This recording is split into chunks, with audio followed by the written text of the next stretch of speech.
নতুন কিবা শিকিম তেনেহ'লে আহা চেপ্টাৰ আৰম্ভ কৰোঁ ৰাসায়নিক বিক্ৰিয়া আৰু সমীকৰণ। ৰাসায়নিক বিক্ৰিয়া আৰু সমীকৰণৰ তোমাৰ এটা ভিডিঅ' দিয়া হৈছে য'ত ৰাসায়নিক বিক্ৰিয়া কাক কোৱা হয় আৰু অলপমান কিবা বুজোৱা হৈছে। আজি আৰম্ভ কৰিম ৰাসায়নিক সমীকৰণৰ পৰা। ৰাসায়নিক সমীকৰণ কাক কোৱা হয়? যেতিয়া কেমিকেল ৰিয়েকশ্যনত আমি অবজাৰ্ভ কৰোঁ, যেতিয়া অবজাৰ্ভ কৰি এতিয়া সহজ ভাষাত ক'বলৈ গ'লে আমি যেতিয়া এটা ৰিয়েকশ্যন ঘটিব,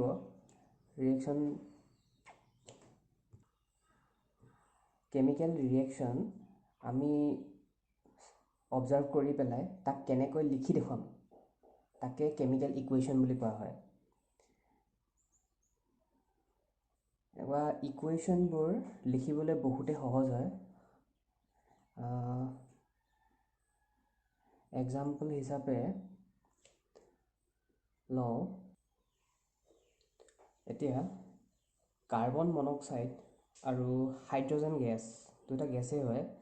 যেতিয়া এটা কণ্টেইনাৰৰ ভিতৰত ৰখা হোৱাৰ পিছত লিকুইড ফৰ্মেশ্যন এটা হ'ল। যেতিয়া কাৰ্বন মনক্সাইড গেছ আৰু হাইড্ৰজেন গেছ ৰিয়েক্ট কৰিলে তেতিয়া এটা লিকুইড বনিলে, সেইটো মিথেনল হয়। মিথেনলটো এলকহল বুলিও কোৱা হয়। এতিয়া ইকুৱেশ্যনটো কেনেকৈ লিখিম? এতিয়া ইকুৱেশ্যনটো আমি লিখিম CO plus H2 gives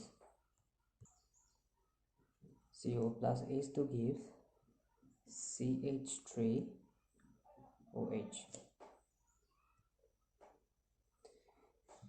ইয়াতে কওঁ যেতিয়া এই এৰ'ডালৰ বাওঁফালে যোনটোক কয় এইটো ৰিয়েক্টেঞ্চ এই ফালৰটোক কোৱা হয় বিক্ৰিয়ক,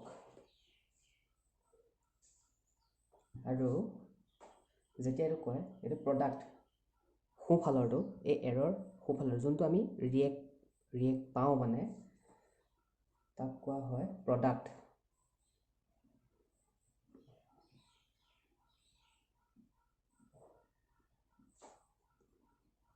বিক্ৰিয়াজাত। তোমালোকে এইকেইটা কথা জানাই, কাৰণ এইকেইটা কথা তোমালোকে ক্লাছ 9ত পাইছিলাই।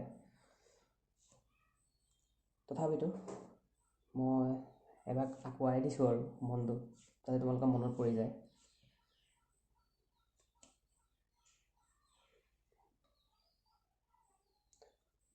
তোমালোকে কিছুমান কেমিকেল ইকুৱেশ্যনৰ যৌগৰ লগত মানে কম্পাউণ্ডৰ লগত এনেকৈ ব্ৰেকেটত মানে এনেকুৱা লিখা দেখা পোৱা, এইবিলাকে কম্পাউণ্ডৰ এটা ষ্টেট বুজায় যে কেনেকুৱাত আছে, চলিড হয় নে লিকুইড হয় নে গেছিয়াছ হয় নে একোয়াছ হয়, এইবিলাক কম্পাউণ্ডৰ ষ্টেট বুজায়। যেনেকৈ গেছ প্লাছ H2, এইটো গেছ, মই ভুল কৰিছোঁ, এইটো কি হ'ব? লিকুইড।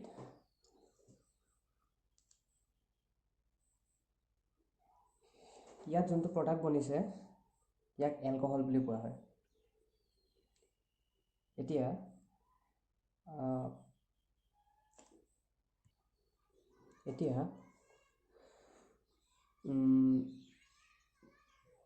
এই বিক্ৰিয়কটোৰ লগত যেতিয়া যেতিয়া ৰিয়েক্ট কৰি পেলাই এই প্ৰডাক্টটো বনিলে, এই প্ৰডাক্টটো বনিবলৈও কিবা কিবি কণ্ডিশ্যন হোৱা যেনে ইনে আমি পাই গ'লোঁ, এইটো পোৱা নাই নহয়, কিছুমান কণ্ডিশ্যনছ লাগিব। তো যেতিয়া এটা কণ্টেইনাৰৰ ভিতৰত আমি কাৰ্বন মনক্সাইড আৰু হাইড্ৰজেন ৰাখি থৈ দিলোঁ, তেতিয়া আমি এইটো নাপাওঁ লিকুইড ফৰ্মেশ্যনত আমি মিথানলটো নাপাব পাৰোঁ। ইয়াৰ বাবে ইয়াত প্ৰেছাৰ, টেম্পাৰেচাৰ আৰু কেটালিষ্ট এই তিনিটা বস্তু বহুত দৰকাৰী হয়। ইয়াৰ যেনেকৈ এটমস্ফিয়াৰিক প্ৰেছাৰ লাগে, ইমান প্ৰেছাৰ আমি ঘৰত বনাব নোৱাৰোঁ কেতিয়াও। তো 340 এটমস্ফিয়াৰিক প্ৰেছাৰ লাগে, আৰু যি নেকি আমি এই কিমান 340 এটমস্ফিয়াৰিক প্ৰেছাৰ এই এৰ'ডালৰ ওপৰত লিখোঁ আমি কেনেকৈ এইটো বনিলে।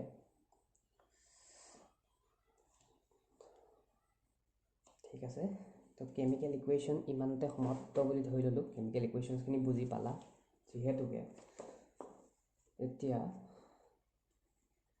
ৰাসায়নিক সমীকৰণৰ সন্তুলিত ৰাসায়নিক সমীকৰণ যোনটোক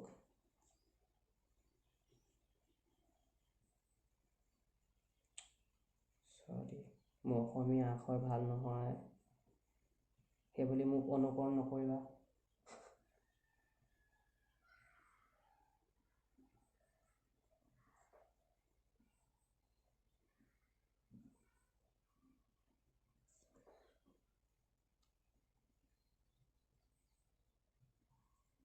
বেলেন্স কেমিকেল ইকুৱেশ্যন এই বস্তুটো যোনটো এতিয়া পঢ়াবলৈ গৈ আছোঁ, এই বস্তুটো এতিয়াই কৈ থওঁ যে এক্সামৰ বাবে বহুতেই ইম্পৰ্টেণ্ট হয়। এইটো ইয়াৰ পৰা এটা কুৱেশ্যন আহিবই আহিব, মানে এইটো লিখি থৈ দিয়া। সন্তুলিত মানে বেলেঞ্চিং অফ কেমিকেল ইকুৱেশ্যনৰ পৰা আহিবই এটা কুৱেশ্যন আহিবই। তো তোমালোকে কিতাপখন পঢ়িবা। ইয়াত আছে নৱম শ্ৰেণীত পঢ়া ভৰৰ নিত্যতা সূত্ৰ, যোনটো নিত্যতা সূত্ৰ হয় law of conservation of mass. তাত কোৱা হৈছিলে mass can not be created nor destroyed, hence atoms can not be created or destroyed. ইয়াৰ ওপৰত বেছ কৰিয়ে গোটেই ছাব টপিকটো হয় গোটেইখিনি। তো ইয়াত লিখাই আছে, তোমালোকে গোটেই কিতাপখন পঢ়িবা, কিতাপ নপঢ়াকৈ নাথাকিবা। যদি কিতাপ নপঢ়া একো বুজি নাপাবা। যোনটো ইয়াত কৈছে এই সূত্ৰটোৰ মতে ৰাসায়নিক বিক্ৰিয়াত এটাত ভৰৰ সৃষ্টি বা বিনাশ হ'ব নোৱাৰে। অৰ্থাৎ ৰাসায়নিক বিক্ৰিয়াত এটাত বিক্ৰিয়াজাত পদাৰ্থৰ মৌলবোৰৰ মুঠ ভৰ বিক্ৰিয়া। ইমান দীঘলীয়াকৈ পঢ়িলে তোমালোকৰ মুখ ঘূৰাব। জাষ্ট এটা মনত ৰাখিবা, মাছটো কেতিয়াও ভাঙিব নোৱাৰি মানে, আৰু ভাঙি শেষ কৰি দিব নোৱাৰি। তো সন্তুলন কৰি ৰাখিব লাগিব, সন্তুলন কৰি ৰাখি থ'ব লাগিব, ইমানেই কথা। এতিয়া এইডোখৰৰ পৰা ভালকৈ বুজিবলৈ চেষ্টা কৰিবা। সন্তুলিত ৰাসায়নিক সমীকৰণৰ এই যোনটো বেলেঞ্চ কেমিকেল ইকুৱেশ্যন, এইডোখৰৰ পৰা বহুত ভালকৈ বুজিবলৈ চেষ্টা কৰিবা। ময়ো যিমানটো পাৰোঁ চেষ্টা কৰোঁ যে যাতে তোমালোকক বুজাব পাৰোঁ। তো এটা এক্সাম্পল লৈছোঁ, এটা চিম্পল এক্সাম্পল লওঁ। চিম্পল এক্সাম্পলটো লৈছোঁ হাইড্ৰজেনৰ দুটা, অক্সিজেনৰ দুটা। তো পানী হ'ল, পানী উৎপত্তি হ'ল। এই কুৱেশ্যনটো ভালকৈ চাবা দেই। তাৰ বাবে এইটো বেলেঞ্চ কৰাৰ আগত মই এখন চাৰ্ট বনাই লৈছোঁ। তোমালোকেও বনাই ল'ব পাৰা। তোমালোকে বনাই ল'লে মানে কি হ'ব, সুবিধা হ'ব। সেইবাবে আচলতে শিকাইছোঁ। মই ডাইৰেক্টলি ইয়াত কৈ দিব পাৰোঁ, দেখাই দিছোঁ। ইয়াত তত্ত্ব কেইটা আছে? হাইড্ৰজেন আছে, অক্সিজেন আছে। এইটো কি হ'ল? কম্পাউণ্ড। এইটো কি হয়? তোমালোকে ইনিচিয়েল আৰু ফাইনেলো লিখিব পাৰা, কিন্তু ইনিচিয়েল ফাইনেল লিখাতকৈ কি লিখিলে হ'ব? ৰিয়েক্টেণ্ট আৰু প্ৰডাক্ট। অ'কে, এইফালেও হ'ল ৰিয়েক্টেণ্ট আৰু এইটো হ'ল প্ৰডাক্টখিনি। হ'ল ৰিয়েক্টেণ্ট আৰু প্ৰডাক্ট। তেতিয়া হাইড্ৰজেনৰ দুটা, ৰিয়েক্টেণ্টৰ ফালে তো দুটা, অক্সিজেনৰো দুটা, হাইড্ৰজেন দুটা। এইটো বেলেঞ্চ হৈয়ে আছে। অক্সিজেন কেইটা হৈ গ'ল? এটা। তেনেহ'লে তোমালোকে এইটো বেলেঞ্চ কৰিব লাগিব। এতিয়া যেতিয়া বেলেঞ্চ কৰিবা, বেলেঞ্চ কৰাৰ সময়ত তোমাৰ কি হ'ব? ইয়াত আমি দুটা হাইড্ৰজেন লগাই দিলোঁ, অক্সিজেন দুটা হৈ গ'ল, ইয়াত দুটা হৈ গ'ল, অক্সিজেন দুটা হৈ গ'ল, ইয়াতো অক্সিজেন দুটা হৈ গ'ল। তো এইটো বেলেঞ্চ হৈ গ'ল। এইটো বেলেঞ্চ হ'ল জানো? এতিয়া এতিয়াতো হাইড্ৰজেন 4টা হৈ গ'ল, নাই হোৱা।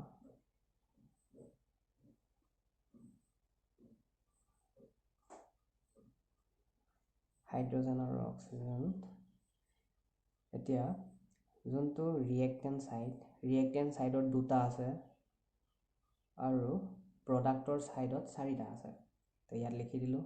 এইফালেও তেতিয়াহ'লে বেলেঞ্চ কৰিব লগা হ'ল। তেতিয়া বেলেঞ্চ কৰিবলৈ ইয়াত কিমান হ'ব? 2 4 আৰু এইফালে প্ৰডাক্টতো 4টা হৈ গ'ল। তেনেকৈ অক্সিজেনো দুটা প্ৰডাক্টত আৰু ইয়াতো দুটা। তো হৈ গ'ল বেলেঞ্চ। এইটো বেলেঞ্চিং হৈ গ'ল। এইটো জাষ্ট এটা চিম্পল তোমালোকক উদাহৰণহে দিয়া হৈছে। এক্সামত ইমান মোৰ বিশ্বাস আছে এক্সামত সৰুৱে দিব, তথাপিতো তেনেকৈ আৰু এটা এক্সাম্পল লওঁ। CO plus twice H2 gives CH3OH.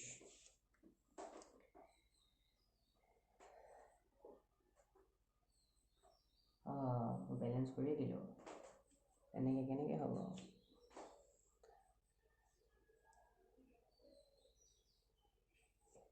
একো নাই, ভালে।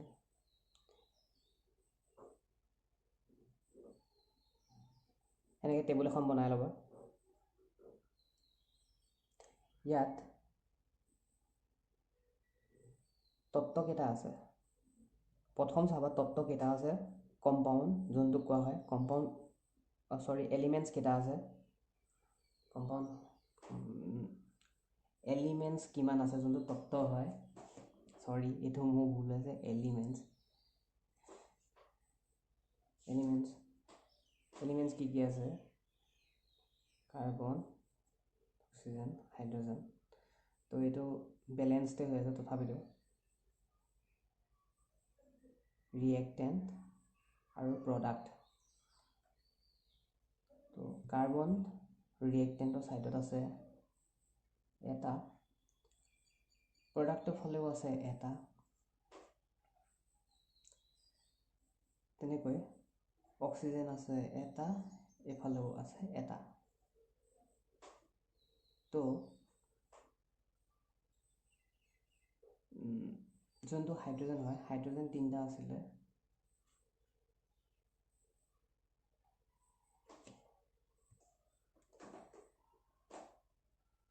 যিহেতু হাইড্ৰজেন ইয়াত 3টা, ইয়াত এটা, 4টা। প্ৰডাক্টৰ ছাইডে হাইড্ৰজেন 4টা আছিলে। তো এইটো বাদ দিয়ে, এইটো মোৰ আচলতে ভুলবশতঃ মই বেলেঞ্চ কৰিয়ে দিলোঁ আগতীয়াকৈ। তো যোনটো ইয়াত আছে, ইয়াত দেখি পেলাই কিতাপত দেখি পেলাই নেপাহৰিবা। তোমাৰ যোনটো হাইড্ৰজেনৰ দুটা আছিলে, এইফালে যদি ৰিয়েক্টেণ্টৰ ছাইডে দুটা আছে, হ'ব জানো? নহ'বতো, বেলেঞ্চ হৈ থকা নাই। তো ইয়াত 2 এটা লিখি দিয়া হ'ল। যদি 2 মাল্টিপ্লাই কৰিলোঁ, 2 2 4, এতিয়া বেলেঞ্চ হৈ গ'ল।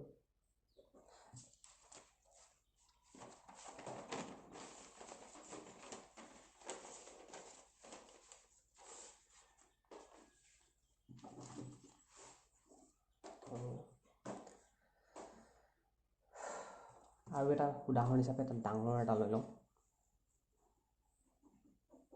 এইটো যোনে পাৰিব, তোমালোকে প্ৰেক্টিছ কৰিবা এই বস্তুটোত।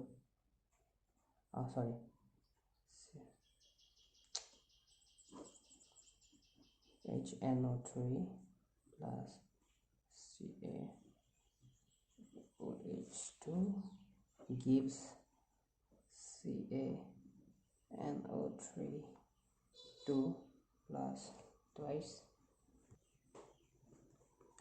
H2O. বেলেঞ্চিঙত তোমালোকে যিমান প্ৰেক্টিছ কৰিবা সিমানে তোমালোকে পাৰিবা, আৰু সেইটো মোৰ ফালৰ পৰা ডাঠি আছে, তোমালোকে পাৰিবাই। তো ইয়াত চাবা তোমালোকৰ এলিমেণ্টছ কিমান আছে, তত্ত্ব কিমান আছে। ইয়াত এলিমেণ্টছ বুলি লিখিছোঁ, এইফালে ৰিয়েক্টেণ্ট আৰু লাষ্টৰ ফালে আহিলে প্ৰডাক্ট। তেতিয়া আমাৰ বেলেঞ্চিং কৰি মানে বেলেঞ্চ কৰিবলৈ সুবিধা হ'ব।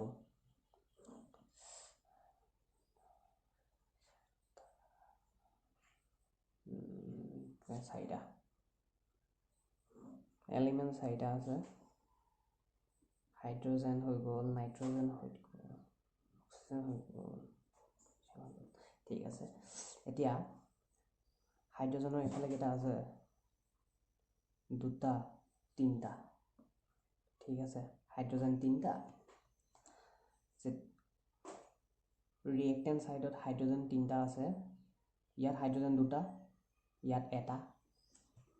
তেনেকৈ প্ৰডাক্টৰ ছাইডত হাইড্ৰজেন কেইটা আছে, এইটো মই মিলাই থৈছোঁ, ভুল কৰিলোঁ, এইটো ইয়াত নাই বুলি ধৰি লওঁ। এতিয়া দুটা দুটা তো এন নাইট্ৰজেন কেইটা আছে, এটা, এইফালে কেইটা আছে, দুটা, অক্সিজেন কেইটা আছে,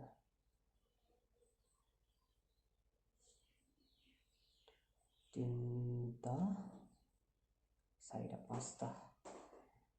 পাঁচটা আছে, আৰু এইফালে কেইটা আছে, ছয় সাতটা আছে এতিয়া বৰ্তমানৰ কাৰণে।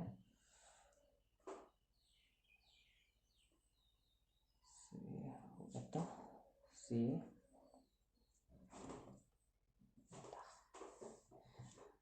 ঠিক আছে। এতিয়া যদি আমি বেলেঞ্চ কৰোঁ, এইখন বেলেঞ্চ চাৰ্ট বনাইছোঁ, ইয়াত বেলেঞ্চ চাৰ্টখন যদি বনাওঁ, এই চাৰিটা এলিমেণ্ট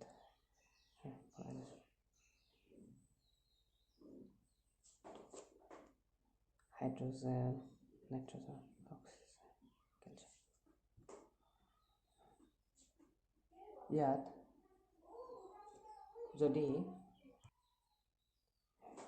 2ৰে যদি মাল্টিপ্লাই কৰোঁ, তেতিয়া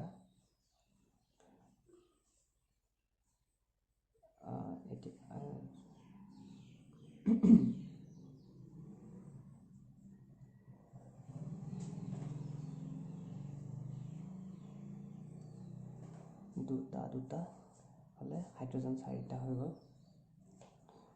তাৰপিছত প্ৰডাক্টতো তেনেকৈ ইয়াত সেইকাৰণে মই 2 দিছিলোঁ, যদি 2 এটা ইয়াত বহাই দিওঁ, তেতিয়া ইয়াত আহিব। তেনেকৈ নাইট্ৰজেন দুটা,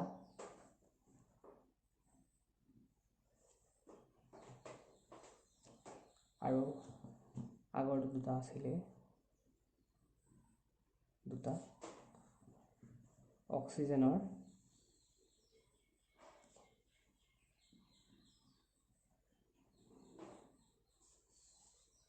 আগৰ 5টা আছিলে, 6টা, 7, 8টা, তো অক্সিজেন 8টা হৈ গ'ল, আৰু ইয়াতো 8টা হৈ গ'ল, আৰু একটো বেলেঞ্চে আছিলে আগতে। তো ইকুৱেশ্যনটো twice HNO3 plus OH2 gives CaNO3 2 plus 2H2O। তোমালোকৰ কুৱেশ্যনটোত বেলেঞ্চিংবোৰ দিয়া নাথাকিব, মাত্ৰ তোমালোকৰ এই কুৱেশ্যনটো দিব, এনেকৈ ইকুৱেশ্যনটো দি দিব, ৰিয়েক্টেণ্ট আৰু প্ৰডাক্টটো দি দিব, তোমালোকক ক'ব যে বেলেঞ্চ দ্য ইকুৱেশ্যন, বা বিক্ৰিয়াটো সন্তুলন কৰা বুলি আহিব। তেতিয়া তোমালোকে নিজে কৰিব লাগিব, বেলেঞ্চ কৰিব লাগিব।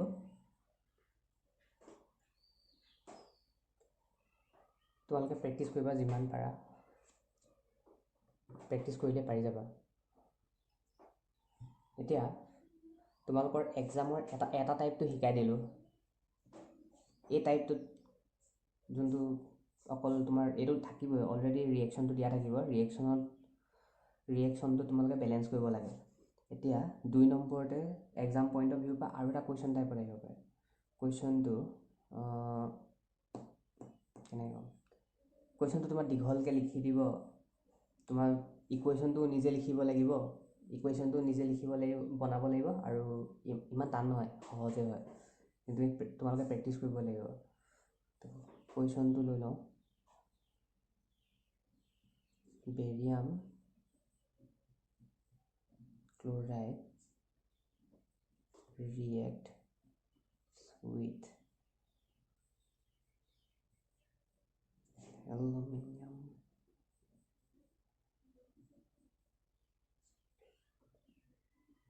to give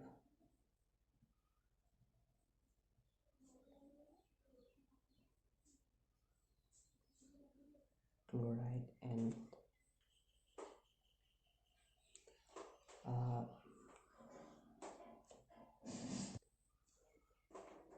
তোমালোকে এনেকুৱা যে দীঘল কুৱেশ্যন পাবা, তাৰ কাৰণে তোমালোকৰ বেলেগ উপায় নাই। এটাই উপায় আছে, তোমালোকৰ পিৰিয়ডিক টেবুল ক্লাছ 9ত যোনখন পাইছিলা, পিৰিয়ডিক টেবুলখন মুখস্থ লাগিবই, সেইটো মনত ৰাখি থৈ দিয়া যে তোমালোকৰ পিৰিয়ডিক টেবুলখনৰ ধৰি লোৱা 30টা মনত ৰাখিবই লাগিব। ইয়াৰ বাবে তোমালোকে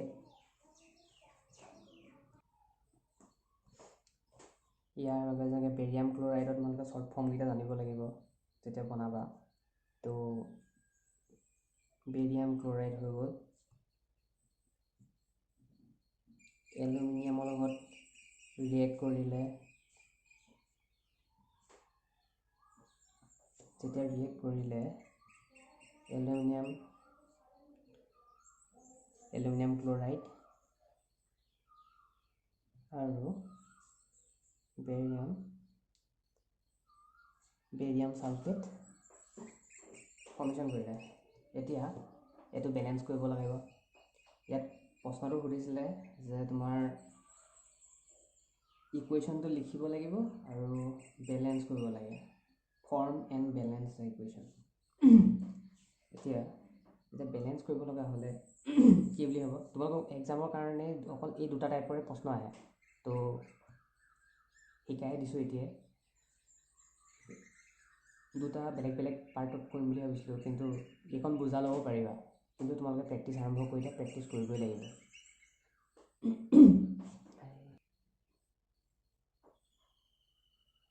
মই টেবুলখন বনাই ল'লোঁ, এলিমেণ্টছ কিমান আছে, তত্ত্ব কিমান আছে চাই,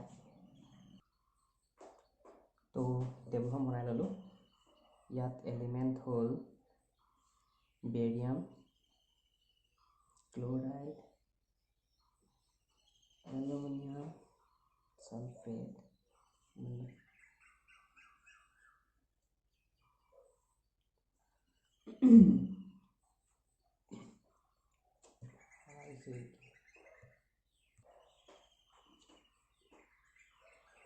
বেৰিয়াম এটা আছে ৰিয়েক্টেণ্ট ছাইডত, আৰু এইফালেও কেইটা আছে, এটাই আছে, বেলেঞ্চ হৈ আছে।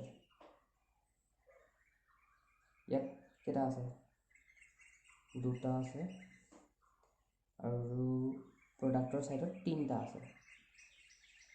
তেনেকৈ এলুমিনিয়াম কেইটা আছে, ৰিয়েক্টেণ্ট ছাইডত 2টা আছে আৰু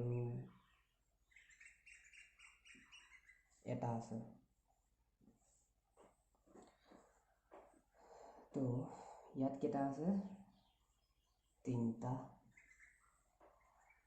ইয়াত কেইটা আছে, এটা।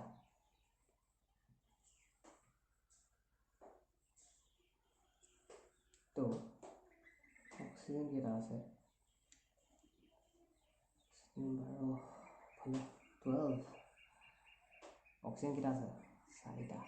এতিয়া বেলেঞ্চ কৰিব লগা হ'ল। ইয়াত বেলেঞ্চ কি কি হৈ আছে, অকল বেৰিয়াম, বাকীকেইটা হোৱা নাই। তো মাল্টিপ্লাই বাই কৰিলে ভাল হ'ব, ঠিক আছে, মাল্টিপ্লাই বাই 3, 3টা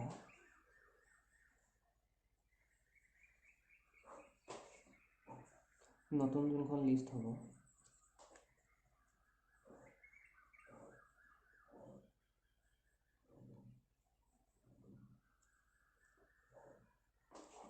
ডাইৰেক্ট লিখি গৈছোঁ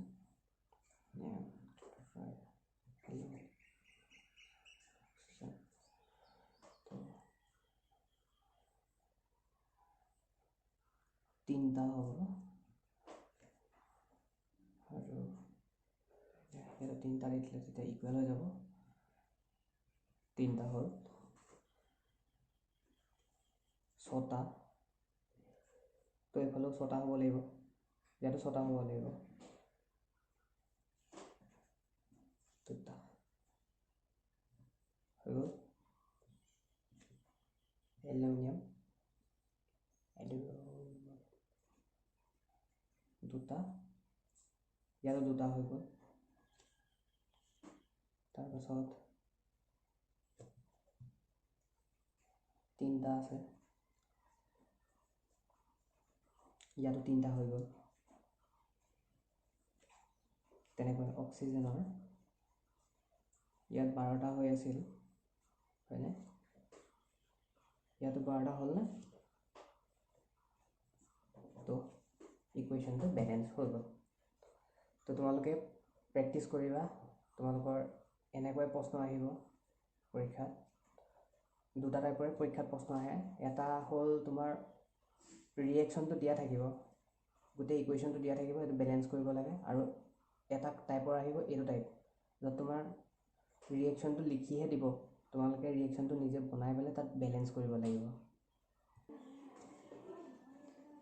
সেই প্ৰশ্নটো চাবা hydrogen sulphide burn in air to give water and sulphur dioxide form and balance the equation বুলি কৈছে তো হাইড্ৰজেন ছালফাইডক বাৰ্ণছ ইন এয়াৰ মানে বতাহত জ্বলোৱা কথা কৈছে যোনটো বতাহত জ্বলোৱা কথা কৈছে তাৰ বাবে আমাক কি প্ৰয়োজন হ'ব অক্সিজেন অক্সিজেন সকলো ক্ষেত্ৰত জ্বলোৱাৰ ক্ষেত্ৰত অক্সিজেনেতো সহায় কৰে তো অক্সিজেন লগাবলৈ তো আমি কেনেকৈ লিখিম H2S plus O2 Barnes in air বুলি কৈছে তো সেইকাৰণে অক্সিজেনটো আহিলে টু গিভ ৱাটাৰ প্ৰডাক্টটো হ'ব ৱাটাৰ আৰু ছালফাৰ ডাই অক্সাইড আমি ফৰ্ম কৰিলোঁ এতিয়া বেলেঞ্চ কৰিব লাগে বেলেঞ্চ কৰিবৰ কাৰণে আমি টেবুল এখন বনাই ল'লোঁ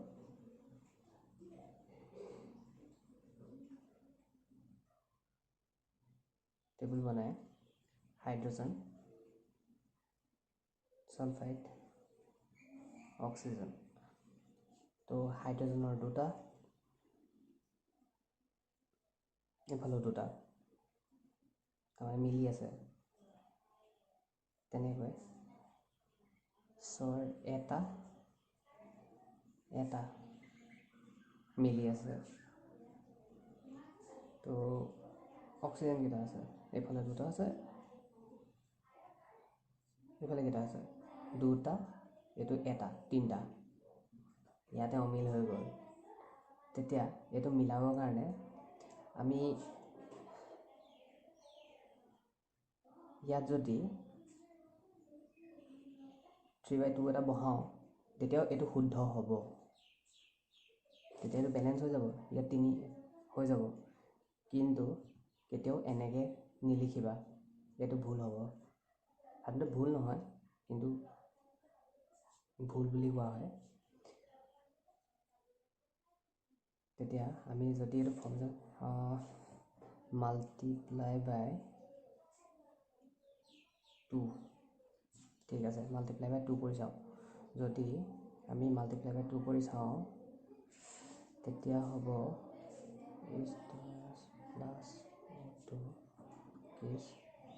H2O প্লাছ SO2 ইয়াত মাল্টিপ্লাই বাই 2 কৰিলে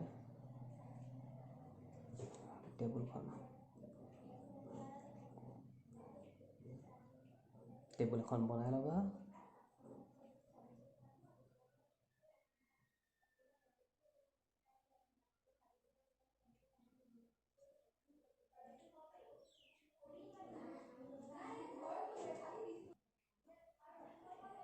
হাইড্ৰজেনৰ হৈ গ'ল 4টা, এইফালেও 4টা,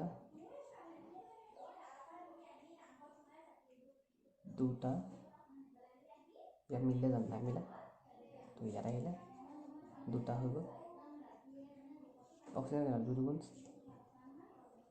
4টা, চৰি 4টা 6টা, তো ইয়াত কেইটা হৈ গ'ল, ইয়াত 3টা 6টা, তো আমাৰ শুদ্ধ হ'ব এইটো।